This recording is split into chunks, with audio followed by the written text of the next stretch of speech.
मेड़ खां ख़बर शामिल कंदासीं त उमेर रुबाब चांडियो खे डॉक्टरेट ऑफ लॉ जी एज़ाज़ी डिग्री ॾिनी वई आहे। उमेर रुबाब चांडियो खे हैदराबाद जी लॉ कॉलेज में बैरिस्टर ज़ामिन हुसैन टालपुरा तां डॉक्टरेट ऑफ लॉ जी एज़ाज़ी डिग्री ॾिनी वई आहे। उमेर रुबाब चांडियो जो चवणु आहे त अमेरिका मां मिलियल एज़ाज़ी डिग्री खे पंहिंजी धुर ते उस्ताद तां वठणु क़बूलियो हुयो। उमेर रुबाब चांडियो जो चवणु हो त हीअ डिग्री ज़ुल्म ख़िलाफ़ मुसलसिल जिदोजहद ऐं इंसाफ़ लाइ ॼमी बीहण जो नतीजो आहे। उमेर रुबाब चांडियो जो चवणु हो त पाकिस्तान जी सभ खां घटि उमिरि वारी शख़्सियत तौरु डॉक्टरेट ऑफ लॉ जी डिग्री मिलण ते रब पाक जी शुक्रगुज़ार आहियां। मेड़ खां ख़बर शामिल करे रहिया आहियूं त उमेर रुबाब चांडियो खे डॉक्टरेट ऑफ लॉ जी एज़ाज़ी डिग्री ॾिनी वई आहे। उमेर रुबाब चांडियो खे हैदराबाद जी लॉ कॉलेज में बैरिस्टर ज़ामिन हुसैन टालपुरा तां डॉक्टरेट ऑफ लॉ जी एज़ाज़ी डिग्री ॾिनी वई आहे। It is definitely an honor today to award this PhD degree to Miss Umair Rubab Chandiyo. Miss Umair Rubab 2017 से जब हमारे इंडस कॉलेज ऑफ लॉ की स्टूडेंट बनी, तब से ही इन्होंने अपनी मेहनत से, अपनी बहादुरी से जो मुकाम एज ए स्टूडेंट और as a model for the new generation पैदा किया, हमें उन पर फ़ख्र है।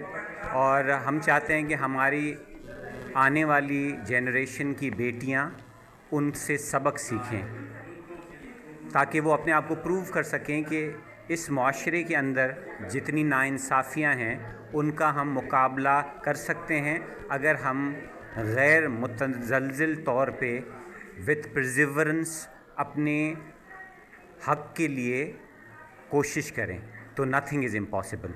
I wish all the best to Miss Umair Rubab Chandiyo for a bright future and God bless her. इन हवाले सां असां लाइन ते मौजूदु आहे अब्दुल रहमान कुमरानी जी। अब्दुल रहमान, कहिड़ा तफ़सील आहिनि?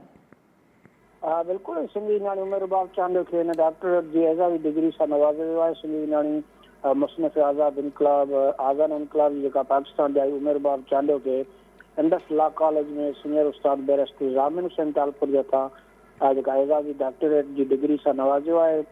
उमेर रुबाब चांडियो पारां इन जारी कयल इन पधराई में ॼाणायो आहे त अमेरिका मां मिलियल जेका एज़ाज़ी डिग्री खे पंहिंजी धरती जे उस्ताद जे हथां वठणु क़बूलियो हुयो। हिन चयो त हिन एज़ाज़ी डिग्री जेका आहे डॉक्टर उमेर रुबाब चांडियो जे ज़ुल्म ख़िलाफ़ मुसलसिल जिदोजहद ऐं इंसाफ़ जे हिन हासिल करण जी जंग में जेका ॼमी बीहण जो नतीजो आहे। डॉक्टर उमेर रुबाब चांडियो सिंध जो सर फ़ख़ुर सां बुलंद कंदे न्याणू पढ़ाइण वारी जेका ज़रूरु सम्झियो आहे।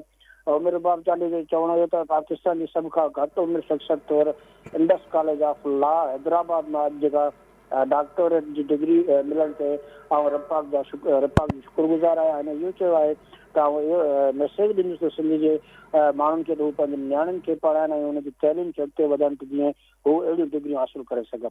जी।